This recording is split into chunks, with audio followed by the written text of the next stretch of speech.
All right. We are now live. So I want to say hello, everyone. Welcome to another episode of Keep Leading Live. Just as with the Keep Leading podcast, the Keep Leading live stream on YouTube and Facebook is dedicated to leadership development and leadership insights. I'm your host, Eddie Turner, the Leadership Accelerator. I work with leaders to accelerate performance and drive impact through the power of executive and leadership coaching, facilitation, and professional speaking. As a leader, how much attention do you give to building relationships? Some leaders spend a lot of time focusing on the technical aspects of their work. But according to my guest today, they need to spend just as much time on relationships. My guest today has pioneered the phenomenon that relationships are the greatest off-balance sheet asset any organization possesses. Today, we're going to discuss the importance of strategic relationships, especially in this time of crisis. My guest today, you see him there. You can tell he's a podcaster because he's got the setup. My guest today is David Nour. David Nour is the world's foremost authority on relationship economics. He's the author of 10 books, including bestsellers Relationship Economics, Co-Create, and the forthcoming Curvebenders. David was named to the Global Guru's top 30 leadership professionals list and is one of Marshall Goldsmith's 100 global coaches. He is a Forbes, try that again. He's a Forbes leadership contributor on the future of work. His insights have been featured in a variety of prominent publications. You'll see David's work in the Wall Street Journal, the New York Times, Fast Company, Huffington Post Business, Entrepreneur, and Knowledge Wharton. For these reasons and many more, I am super excited to have my friend, David Nour. David, welcome to Keep Leading Live. Eddie Turner, always good to be with you, my friend. And I understand that friends call you Nour. A lot easier and easy to remember. We all know way too many Davids. So Nour just kind of rolls off the tongue and it's just easy to remember. Yes, you corrected me on that. And so, but everything in your bio and everything in the public writing said David. So I said David, but I'll call you Nour for the rest of the episode. Perfect. So strategic relationships in crisis is our topic. We've got a few folks that have joined us. And so we want to say welcome to those who have indeed joined us already. And if you are joining us for the first time or you're returning, please go ahead and say hello. Let us know who you are, that you're out there. Let us know where you're joining us from. Put a question in the comment box if you'd like. And we will take your comments throughout the session. And if you're not already following David Nour, he is an impressive man. Definitely follow him and connect with him on social media.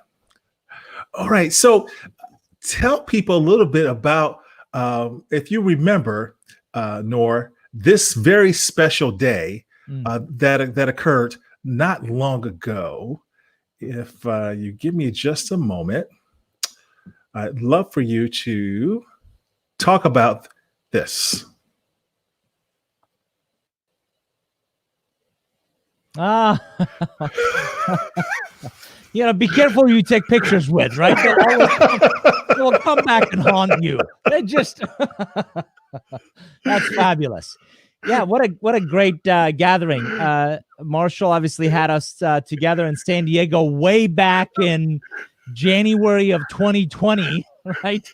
When many of us traveled extensively for work. And I met this larger than life character with a voice that was God-given talent and capability for radio and these live events and podcasts. Eddie Turner, who wanted a picture of us, and of course we're getting photobombed by somebody in the background. So that was fabulous. What a fabulous gathering. That is the amazing Marva Sadler, the CEO of WBEX. Right? There you go.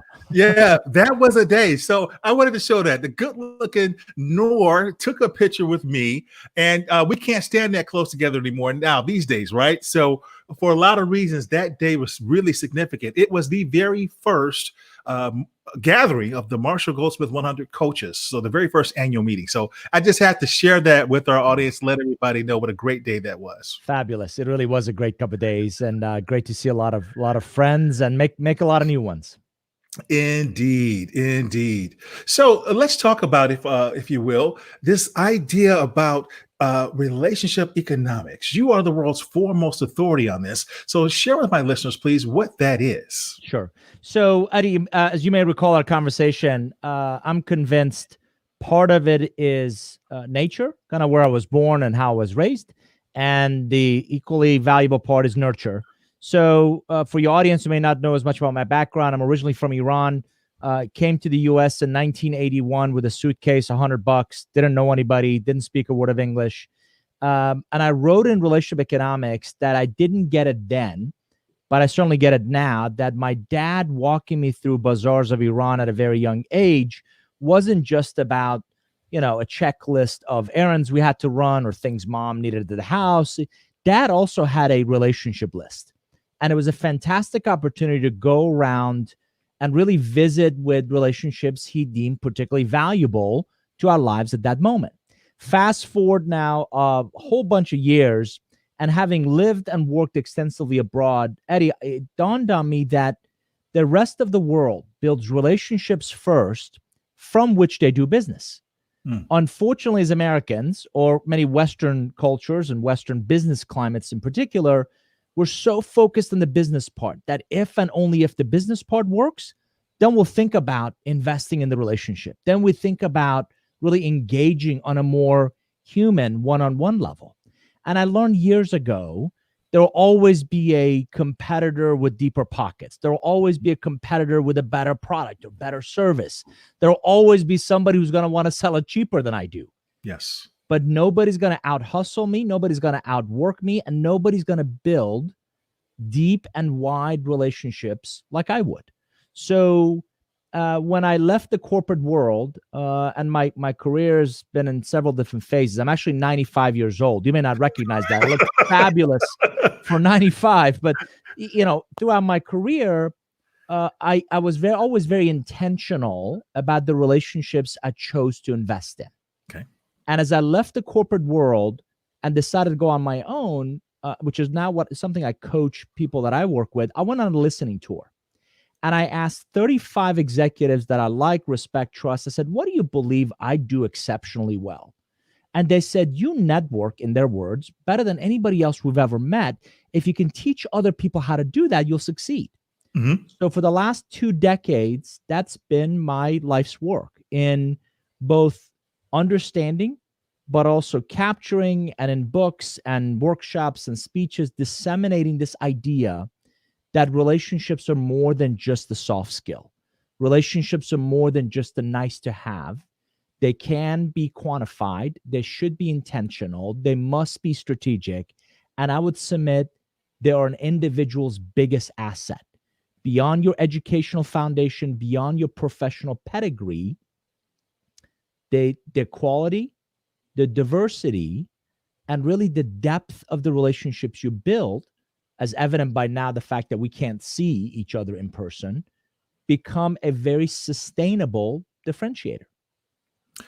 Indeed. I like how you explain that, Nour, and the idea that we must be intentional and strategic about building these relationships and not leaving them to happenstance. And you said you learned this from your dad back home.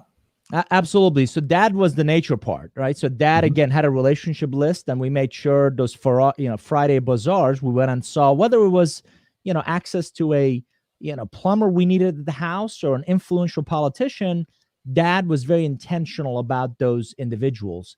Fast forward again, beyond my education, beyond early careers and early jobs, you also see that in work. So I think most of the audience would agree the best jobs, the promotions, the best accounts, the opportunities seldom come from just our performance.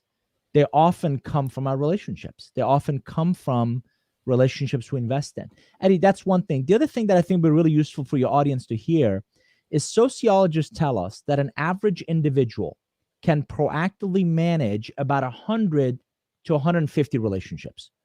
The million dollar question for most of us is which ones, and, right? And how do you know?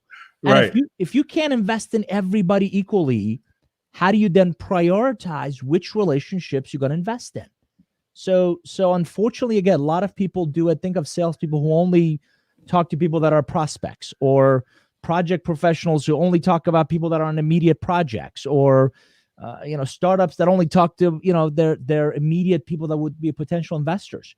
You're leaving a much broader swath of incredible relationships kind of unnurtured because you don't think they're immediately relevant. And what makes people believe that they're not immediately relevant, Nour? It's that immediate transaction in front of them, right? So Eddie, I've got to close a sale. So the only people I'm going to talk to are the people that are my immediate prospects. Well, what about those other relationships that either may not be immediate prospects, but there could be referral sources. There could be, much bigger opportunities mid or longer term. And if you're not nurturing those, I jokingly tell people somebody else is dating your girlfriend, right? Somebody else is nurturing those relationships that are on your blind spots, but because you're so transactionally focused, you don't tend to spend a lot of attention. You don't spend a lot of focus on those. And what's the reaction when you use that illustration with people? It's typically a chuckle. They get the sense, and then a bit of concern sets in of, oh my gosh, what relationships am I leaving neglected? No, it's a good illustration. That's why I asked. It's funny, but it's so true. It's very apropos. Right. And we often, think of end of the year, right? We're always excited about relationships that are all around us. Very few people really think about on a consistent basis, what relationships am I neglecting? Mm-hmm. Which ones are critical to my personal and professional growth? Which ones are critical to my success? That it's not lack of intention. It's not lack of interest. It's really bridging that intention to action, right? Mm-hmm. So having a systematic, disciplined process that says, I'm going to touch base. I'm going to touch base on a regular basis. I'm going to add value with every interaction, and I'm going to make sure I'm on top of mind. Well said. Well said indeed. And it looks like you have at least one person here that agrees with what you said there, which I think you said really well. Let's look at Lauren Sanders. She says that's where she got hers as well, from her dad. So she agrees with what you said. Thank you for chiming in, Lauren, letting us know that she is listening, is what she says there. So thank you for listening, and thank you for chiming in with what David said, Lauren. David Lawhorn, thank you for listening and chiming in and saying Eddie is phenomenal. Thank you. Daryl Chandler, that's somebody, if I'm not mistaken, I grew up with in grade school. So Daryl, thank you for tuning in. We haven't talked in at least 30 years. Excellent. And one last comment looks like we got here, and we appreciate Mary Ann, always so supportive. Thank you for tuning in, Mary Ann. Please, ladies and gentlemen, don't forget to say hello. Tell us where you're from. Love to hear what you think about David and what he is saying. Follow David online. He is an impressive gentleman. You will find his information everywhere. Open up the Wall Street Journal. Open up Forbes. He is there. He's one of the world's top gurus. According to Global Gurus, he's in the top 30, and he's the world's foremost relationship economics expert. Very kind. So just to get a little bit more information from you on that, Nour, I want to understand about where we are in the stream of time. There's a lot of people talking about where will we be when we come out of the crisis that we're facing. And someone said something very brilliant the other day, and that was innovation is one of the things that we see emerge from a crisis. New products, new services. And so when we're thinking about relationship economics, what role will they play with innovation?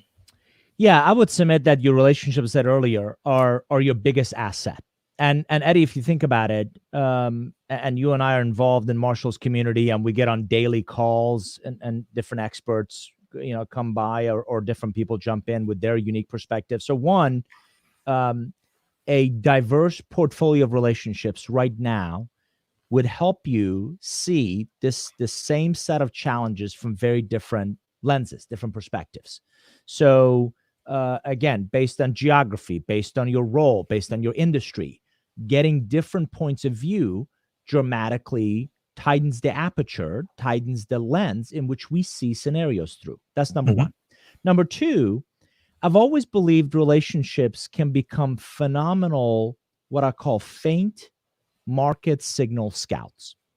Let me explain. Market signal scouts. Right? So you talk to Lauren, and she says, that's interesting. Here's something I'm seeing. If Lauren is the only person that mentions to you, you think that might be an anomaly. Then you talk to David and Daryl and Eddie and Mary Ann, very different walks of life, and you hear maybe not exactly the same thing, but you hear similar iterations of it. Now, that can't be a coincidence. Now what you're doing is you're getting these faint market signals from a very broad base of relationships. And Eddie, that should be the opening funnel to innovation opportunities for you, because now they're seeing there's a need. Now you're seeing a broad-based need. Now your relationships may have a potential solution, or certainly potential approach to solving that problem. So your relationships become not only a radar to identify needs, but also potential opportunities to fill those needs. And again, there's also a reason, third point, in terms of innovation relationships, there's a reason restaurants do used to, when we used to go to restaurants, yes, they would do the soft opening, right? In a soft opening, they typically invite family and friends. And if we're going to burn something on the menu, or if it's going to be late, or if it's going to be, let's do that with, friendly fire versus the food critic from New York Times, right? Right. So relationships are also a phenomenal opportunity for us to test our ideas.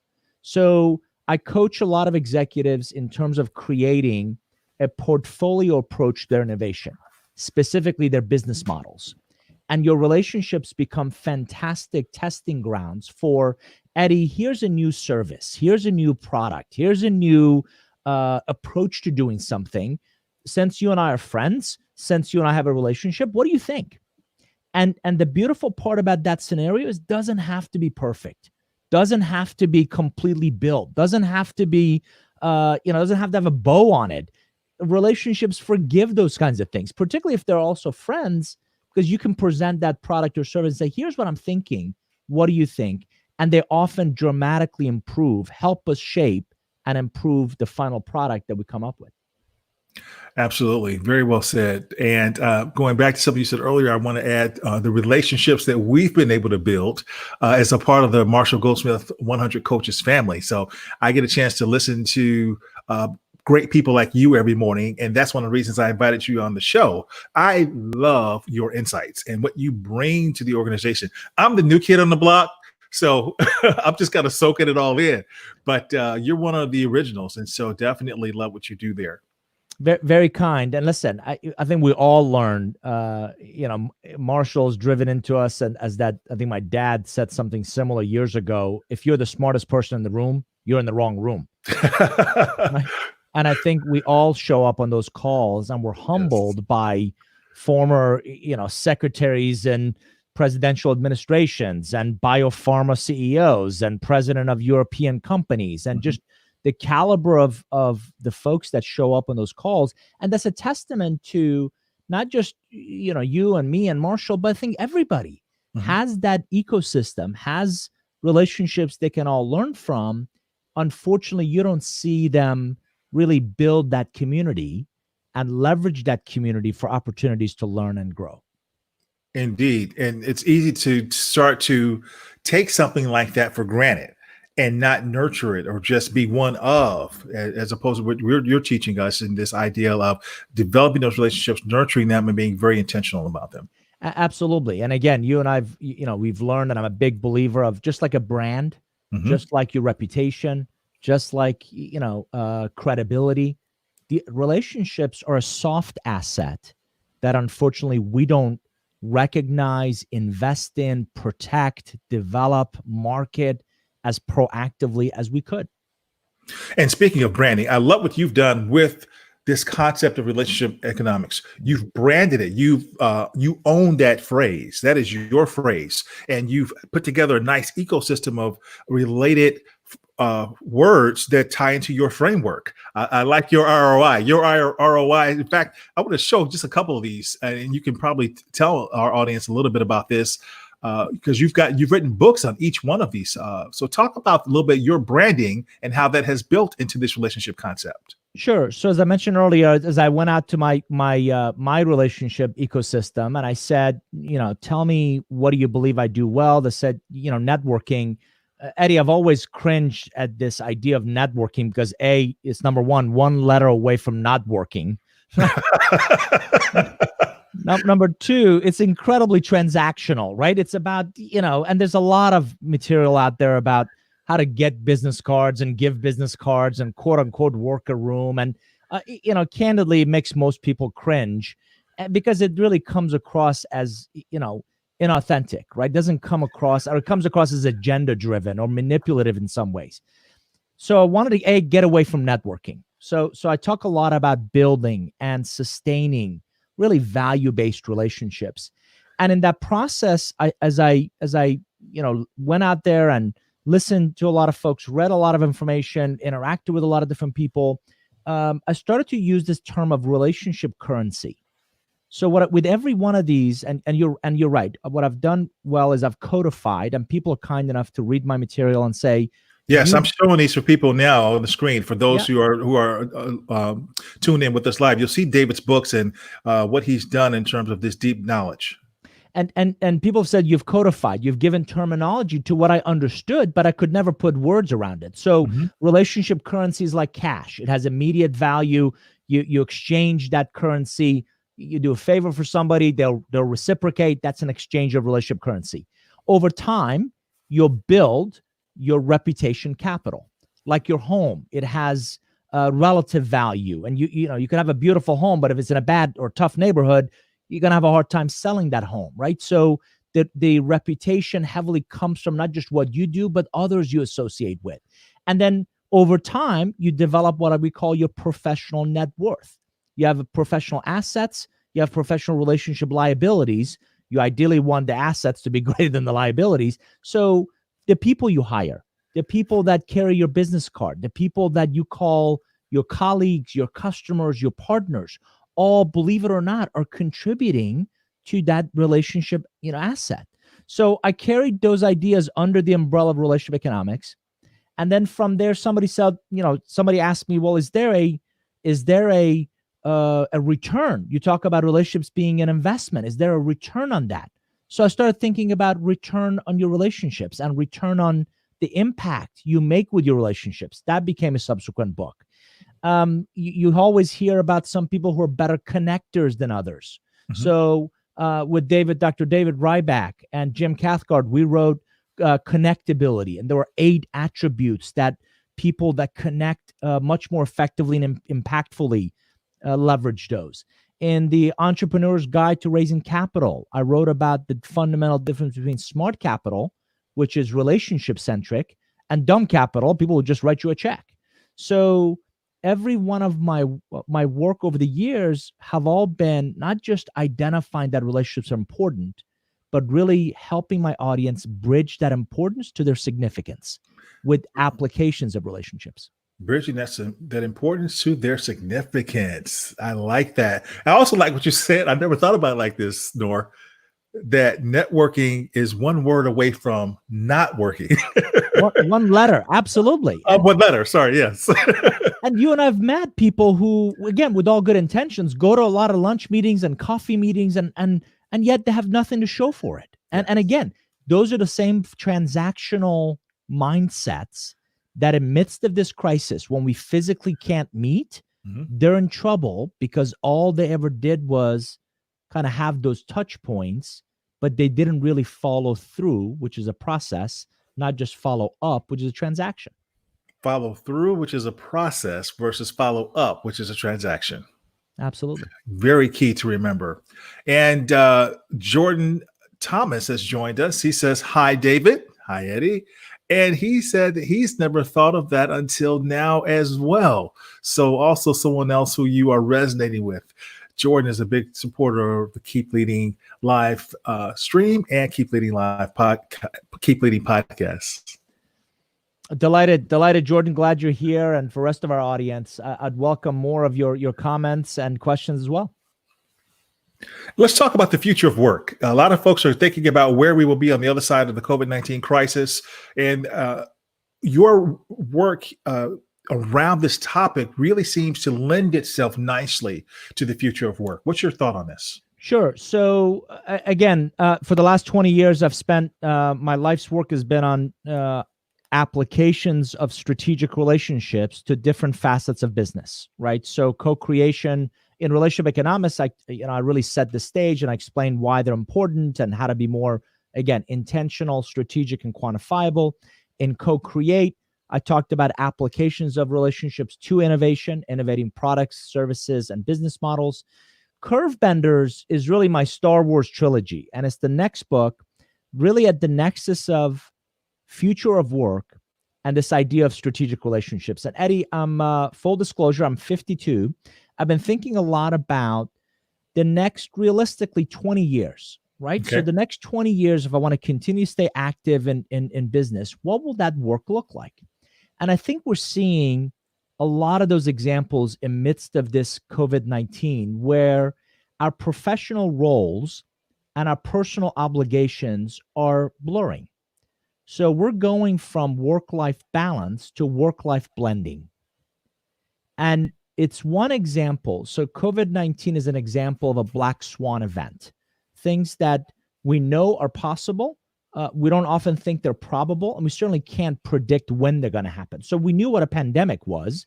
Just no one expected, this market or this lab in China would shut down the global economy, right?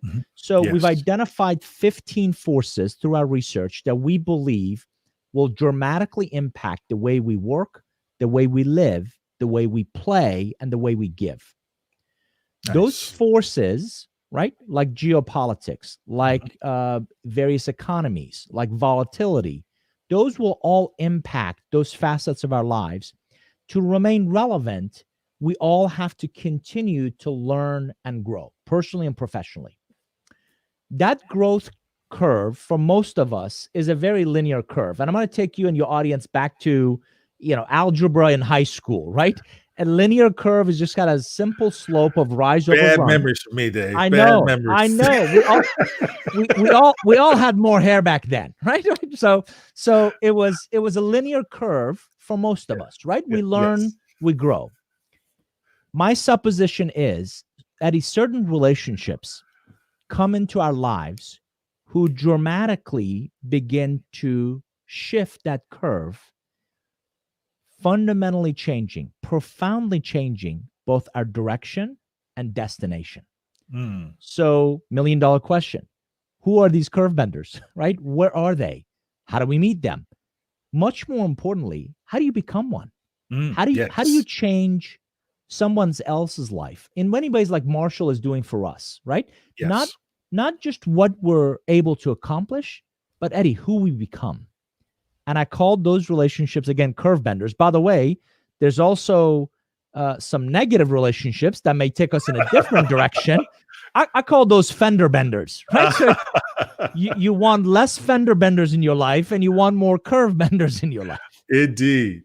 And speaking of curve benders, tell my audience about where they can learn more about curve benders, not just your book, but also. Yeah. So we have a podcast. So a lot of my contemporaries, as Eddie was kind enough to mention, Curve Benders will be book number 11.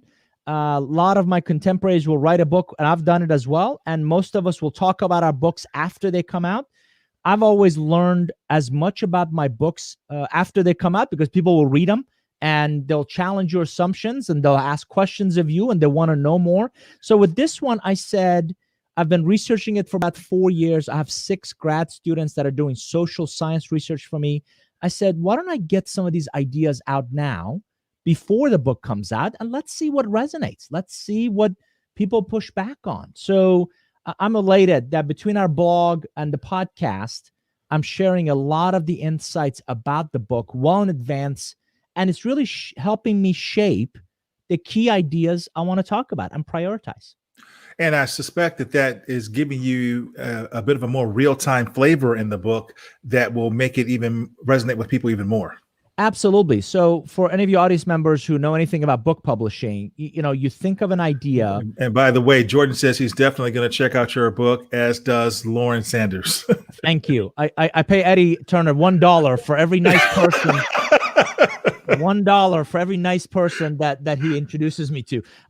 So most of us, for your audience, you think about an idea, you research it, you write the book. Unfortunately, the book publishing world, commercial publishing, Eddie, that book doesn't, as you know, doesn't come out for another 12 to 18 months. So you've got to, in some ways, be a futurist and write about something that is that far ahead. Well, with this idea of future of work, it is very real time. And think about it. If I had written this before COVID-19, I would have had to rewrite a lot of the book about how it's dramatically changing our lives. Indeed. Now I'm living it real time, and we're adapting to this new norm that I actually don't believe we're going to go back to the way things were. I think almost like, unfortunately, post 9/11, we're going to adapt to some new behaviors and new products and services and ways of interacting with one another that'll become part of our new norm. Excellent. Thank you for sharing that. Lauren Sanders said that you are hilarious. You're making her laugh and making the interview lively. She's enjoying the interview. Thank you for weighing in, Lauren. I'm enjoying this interview. This is definitely one of my favorites. I can tell you that, Nour. Tell us, if you would, please, the best piece of leadership advice you've ever received, or a quote that stands out that helps you to keep leading. Absolutely. So I'm a big believer of you can never be too old or too young to find mentors or become a mentor. And one of my mentors, Eddie, must have been 15, 20 years ago, told me very succinctly to throw away my stopwatch and get a compass. Throw away your stopwatch and get a compass. And as you can imagine, I gave him that deer in the headlight look. Right? He's like, wait, what? What he was saying is, I've always had this incredible bias for action, right? Okay. I want to go. And with a ton of energy, you want to go. Let's go get things done. So his take was, doesn't matter how fast you do something. That stopwatch, you're not in the combine, right? You're not running that 440, right? So throw away the stopwatch for a second.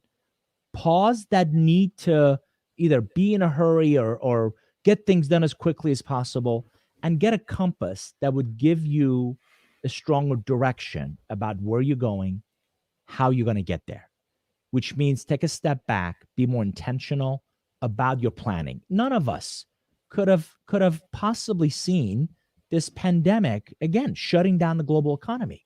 So although you can't predict your future, and this is a key idea I talk about in Curve Benders, you can absolutely plan for it. So what lessons are you learning through this journey? What experiences are highlighting your really strong assets?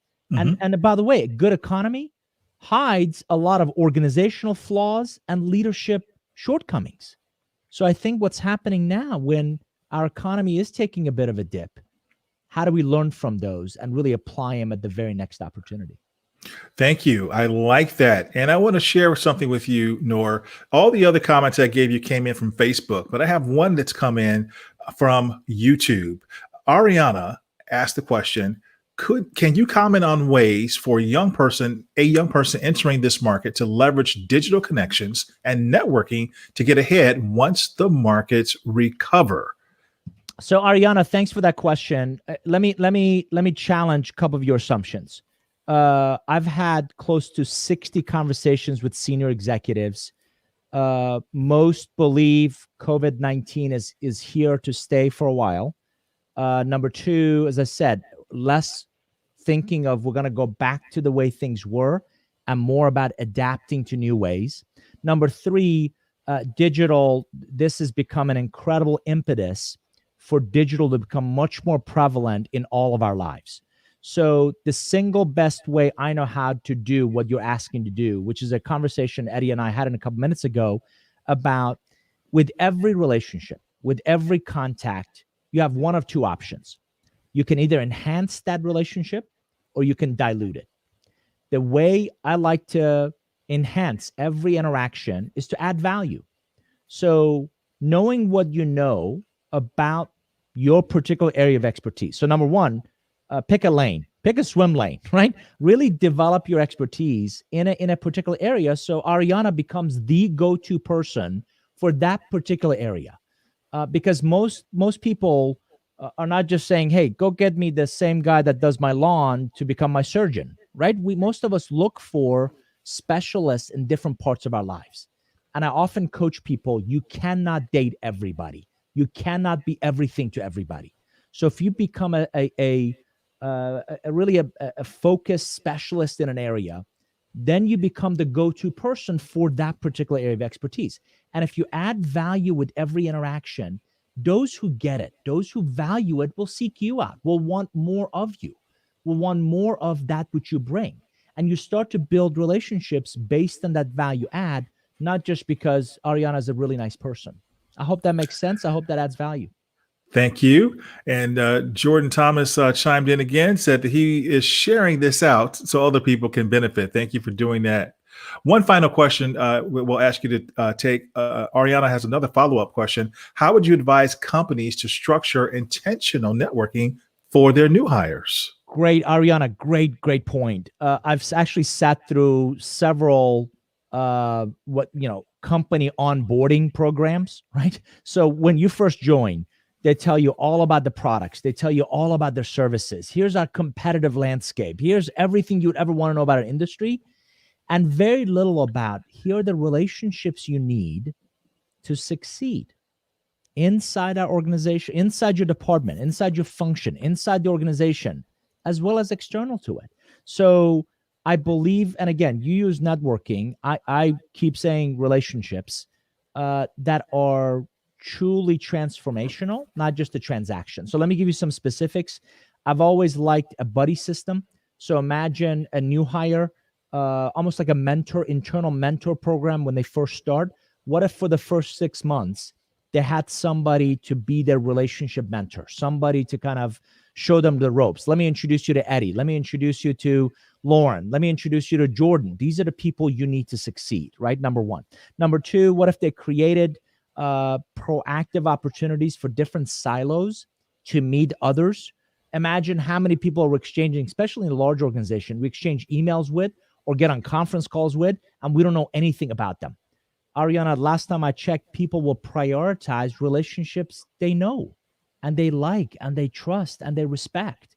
So giving more disparate parts of the organization chance to get to know other departments and functions and silos will go a long way. The third one is, as I said earlier, I think our work-life balance amid this COVID-19 is blurring into more like a work-life blending. So what if organizations, right, gave people an opportunity to get to know each other on a personal level, right? So some companies are now doing cocktails and questions, happy hours or coffee and questions, or other opportunities for, especially since our families are now in our home offices and we're all working from home, right? What a great opportunity to meet your spouse and see your kids and get to know that non-work side of you. Excellent. Thank you, Nour, for taking time to answer these questions. And thank you to Lauren and everybody else, Jordan Thomas and Marianne, David Lawhorn, David Chandler. Thank you for everybody who has left a comment for us and been an active part of this live stream. And we see a bunch of other likes and things like that showing up as well. I don't see the names on those just yet, but thank you all. Nour, where can people learn more about you and stay connected to you? Sure. So the easiest place is our website, just my last name, nourgroup.com is the best way, or you can just Google my name, David Nour, Nour, and you'll find articles. We have a pretty extensive blog. As Eddie was kind enough to mention, the Curve Benders podcast is growing its audience. I'm passionate about creating. We've got several webinars that are coming up that are all free. So great opportunity to learn and grow through our ideas. It's just our website, nourgroup.com. Outstanding. Well, thank you for sharing that. We're going to put that in the show notes for the regular episode when it airs in about a month or so. We'll put this out as a regular audio, but everybody can still have access to the video. This is obviously live on YouTube, live on Facebook. It will live there, and we're going to make this available to the folks on LinkedIn. I have thoroughly enjoyed this conversation, Nour. Thank you so much for being a guest on Keep Leading Live. Eddie, it was great to be with you. Thanks for having me. And thank you all for listening. That concludes this episode, everyone. I'm Eddie Turner, the Leadership Accelerator, reminding you that leadership is not about your title or your position. Leadership is action. Leadership is activity. It's not the case of once a leader, always a leader. We must be a leader at our core and allow it to emanate in all we do. So whatever you're doing, always keep leading.